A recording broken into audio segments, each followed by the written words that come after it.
Bismillahirrahmanirrahim. Assalamualaikum warahmatullahi wabarakatuh. Alhamdulillahirabbil alamin. Wassalatu wassalamu ala asyrafil anbiya'i wal mursalin. Nabiyyina wa habibina Muhammadin wa ala alihi wa sahbihi rasulillahi ajma'in. Pertama sekali kita mengucapkan puji dan syukur kehadirat Allah Subhanahu wa taala. Pada pagi hari ini kita masih diberikan taufik, hidayah, kekuatan lahir dan batin kepada kita. Dan alhamdulillah kita telah dapat berdiskusi atau mengembangkan materi kita yang berjudul Tauhid Rububiyah. Tauhid Rububiyah. Mudah-mudahan dengan adanya diskusi tadi dapat memberikan pengetahuan bagi kita, dapat memahami, dapat mengerti, dan dapat mengamalkannya dalam kehidupan kita. Karena tauhid ini merupakan suatu hal yang sangat prinsip, yang sangat mendasar bagi kita. Kemudian selawat dan salam tak lupa kita munajatkan kepada Allah Subhanahu wa taala. Moga-moga niat dan doa kita itu akan disampaikan untuk Nabi kita Muhammad sallallahu alaihi wasallam. Baik, tadi sudah lama waktunya kita berdiskusi, sudah detail. Mudah-mudahan semua paham. Namun di sini Bapak ingin menyampaikan pengembangan materinya. Mudah-mudahan ini akan menjadi lebih berkembang dari pemahaman kita yang telah kita ikuti dalam berdiskusi tadi. Pertama, pemahaman kita tentang tauhid, bahwa tauhid ini adalah mengesahkan Allah. Jadi Allah itu esa dalam berbagai dimensinya. Di sini kita gabungkan menjadi tauhid rububiyah. Walaupun ada tauhid as-sifat, al-asma, tauhid al-af'al, dan tauhid zat. Tapi pada saat ini kita akan mencoba untuk mengembangkan tentang tauhid rububiyah.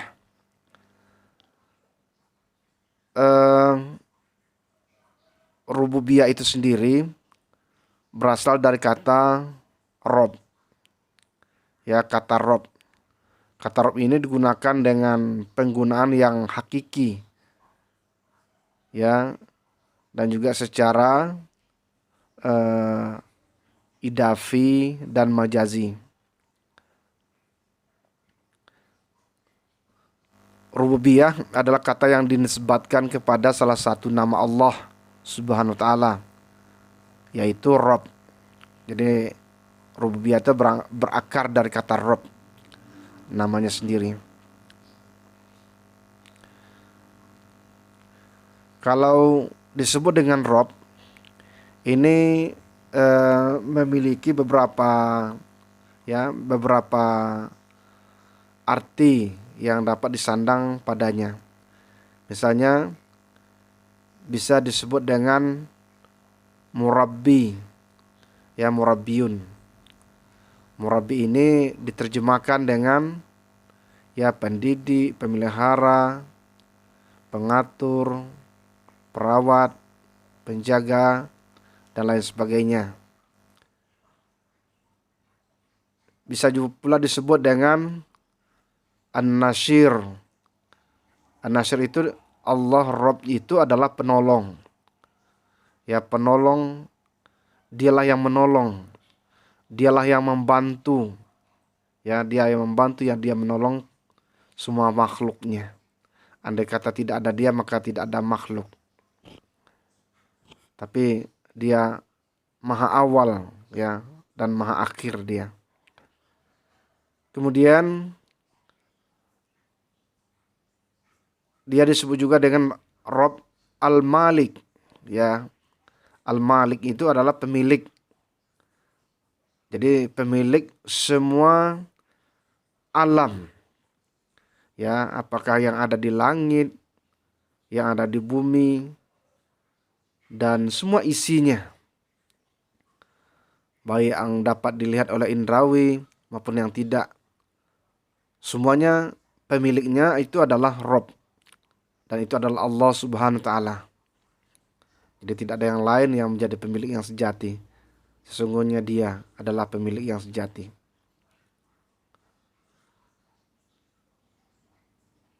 Rob juga bisa disebut dengan Al-Muslih. Al-Muslih itu adalah yang memperbaiki, ya, yang mengatur, yang memperbaiki semua seisi alam ini. Dialah yang memperbaikinya.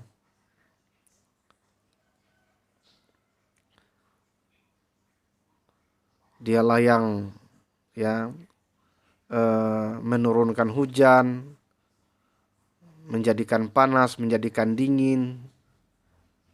Semua kembali kepada dia. Maka dia sebagai hak pemilik semua apa yang ada di alam ini. Nah, oleh karena itu bahwa tauhid rububiyah ini adalah mempercayai bahwa Allah lah satu-satunya pencipta, pemilik, pengendali, perawat, penjaga, pengatur, pemberi, yang menghidupkan dan yang mematikan semua apa yang ada dalam alamnya.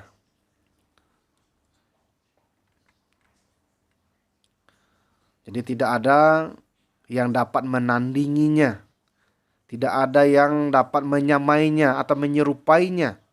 Tidak ada satupun yang dapat menyerupainya semua itu. Maka hak Allah semuanya itu hak yang mutlak, ya. Zat yang mengawasi, yang mengatur, yang menguasai, yang menjadi pemilik, ya, sehingga semuanya berpulang kepadanya. Jadi kekuasaan tunggal bagi Allah Subhanahu wa taala. Ini untuk membersihkan kita dari syirik. Jadi kita tidak boleh ternyakiti, ya. Kita tidak boleh dihinggapi oleh penyakit syirik. Kita harus membuang, menyingkirkan syirik itu jauh-jauh, karena itu adalah musuh kita yang nyata. Jadi tidak ada yang dapat menandingi, ya, tidak ada yang dapat menyerupai dengan Allah sebagai pencipta, Allah sebagai pengatur, Allah sebagai penguasa mutlak semua seisi alam ini.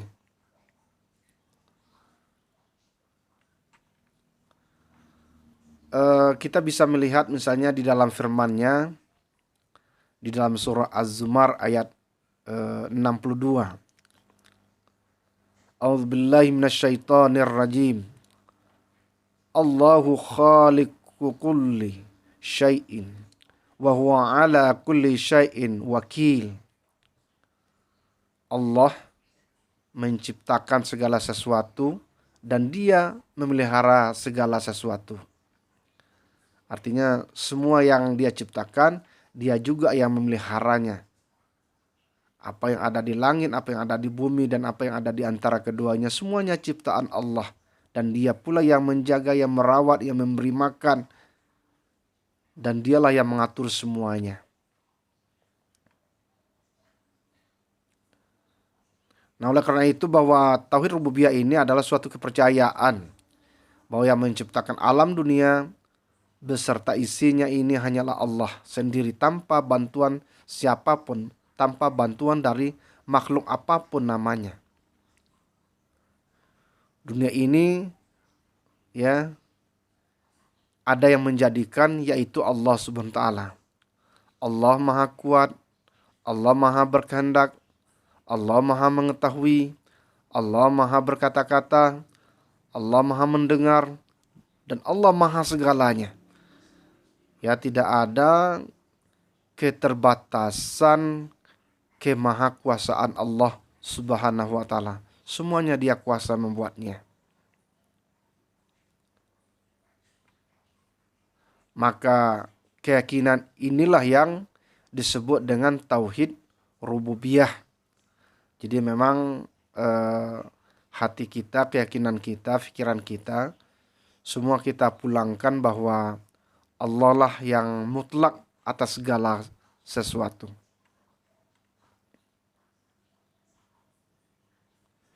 Jadi kita harus mengimani kepada wujud Allah, keesaan Allah, serta rububiyahnya atas seluruh makhluknya, yang merupakan perkara yang memang hati telah tercipta dan jiwa telah terbentuk untuknya.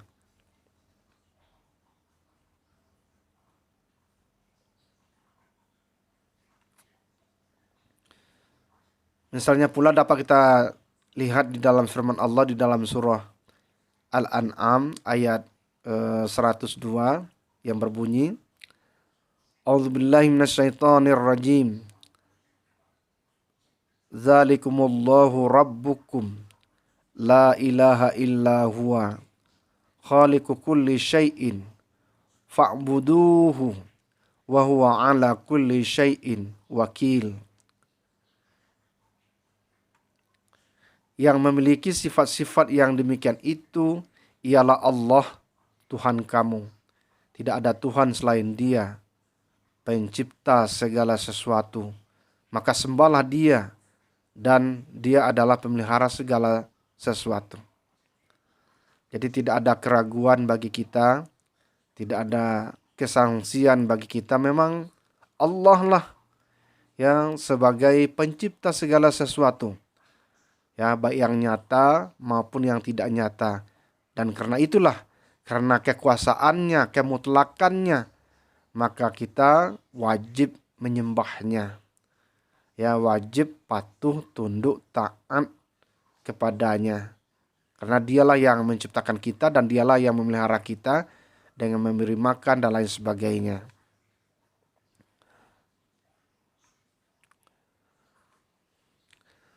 Jadi dapat kita simpulkan bahwa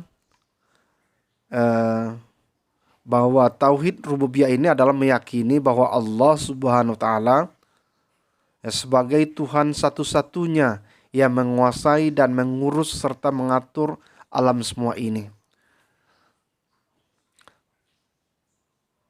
Sehingga Al-Quran ini menyebutkan keesaan Allah dalam menjadikan alam tauhid rububiyah dengan berbagai dalil dan akal yang logis. Dia memang Al-Quran mengokohkan keesaan Allah, sebagai Al-Quran mengokohkan adanya Allah Subhanahu wa ta'ala.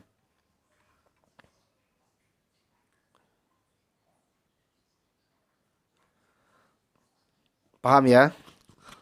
Jadi jangan ada kekhawatiran ya bahwa ada tandingan, ada yang mampu membuat ya segala sesuatu di bumi dan di langit ini. Namun semuanya itu adalah Allah Subhanahu wa ta'ala pada hakikatnya. Walaupun ada manusia, tetapi manusia itu hanya bayang-bayangnya saja, atau bisa disebut dengan alat yang dijadikan oleh Allah untuk menampilkan eksistensinya di dalam kehidupan dunia ini. Banyak sekali misalnya ayat-ayat yang bisa kita pahami ya tentang tauhid rububiyah ini. Misalnya dalam surah Al-A'raf ya ayat 54, itu artinya ingatlah menciptakan dan memerintahkan hanyalah hak Allah, Maha Suci Allah, Rabb semesta alam. Begitu juga misalnya di dalam surah Al-Fatir ayat 13, yang membuat demikian itu adalah Allah Rabbmu, miliknya lah kerajaan dan orang-orang yang kamu seru, sembahlah Ia. Tiada mempunyai apa-apa walaupun setipis kulit ari.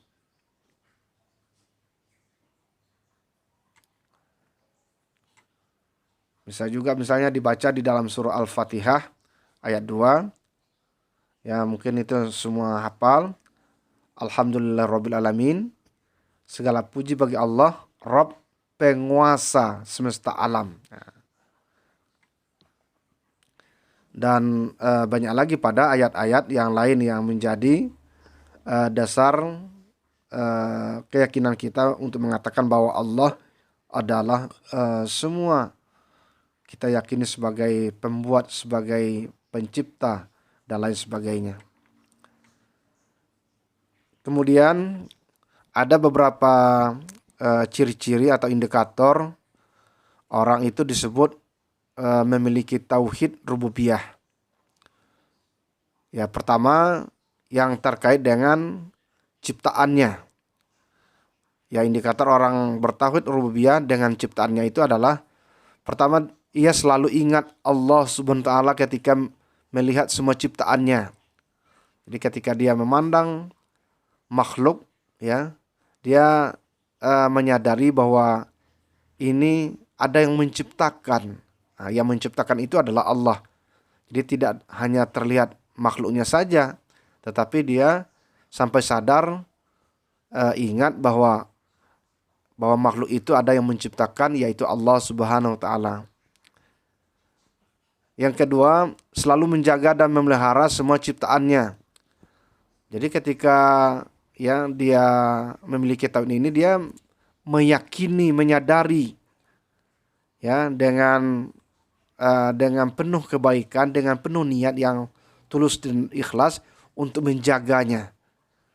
Karena Allah sangat benci kepada orang-orang yang merusak. Maka kewajiban kita orang-orang yang tahu rububiyah ini menjaganya, memeliharanya agar peliharaan itu bisa menjadi kebaikan. Yang ketiga, wujud dari bertauhid rububiyah itu adalah mensyukuri nikmat yang telah diberikan. Jadi apa saja yang diberikan, ya, mungkin nikmat yang kecil, yang besar, yang sedang, kita wajib mensyukurinya.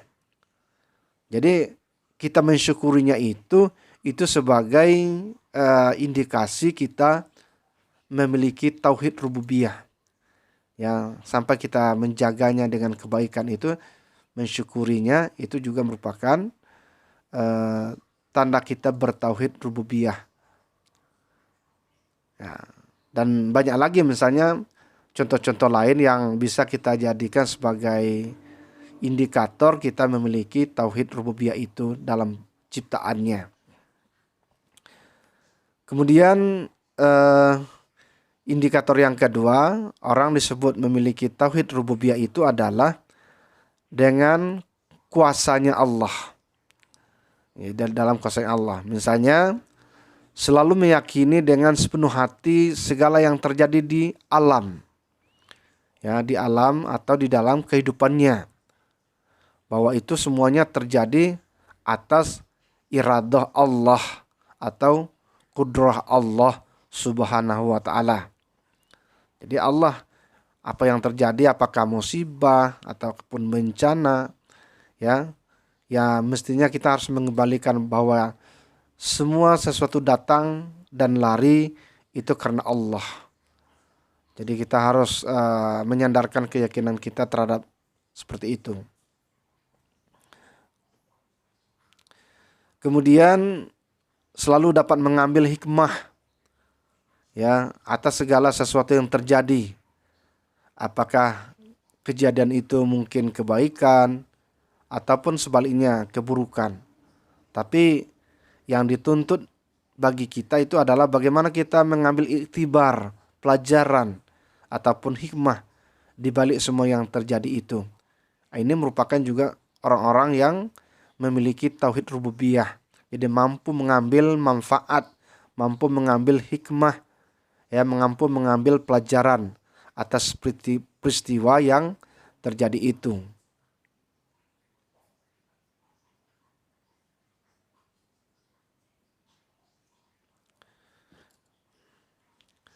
Kemudian contoh lagi lain yang bisa kita ambil dalam tauhid rububiyah ini yang berkaitan dengan pengaturannya Allah Subhanahu wa taala. Misalnya selalu patuh dan taat terhadap perintah Allah. Nah, ini juga merupakan indikasi orang yang memiliki sikap sifat tauhid rububiyah. Jadi dia taat, dia patuh ya terhadap apa yang diperintahkan Allah dan menjauhi segala apa yang dilarangnya. Kemudian meyakini dan mengamalkan bahwa peraturan Allah adalah pedoman hidup yang terbaik yang harus manusia patuhi. Ya. Jadi meyakini misalnya Allah menurunkan Al-Qur'anul Karim, Allah menjadikan nabi sebagai utusannya dan ada hadis di situ. Maka kita berkewajiban mematuhinya, ya, mengamalkannya dalam kehidupan kita sehari-hari agar itu menjadi sebagai sebuah pedoman hidup, ya, agar kita tidak menjadi tersesat dalam kehidupan kita. Nah, tentu dengan berpedoman kepada pedoman yang telah ditinggalkan Allah itu.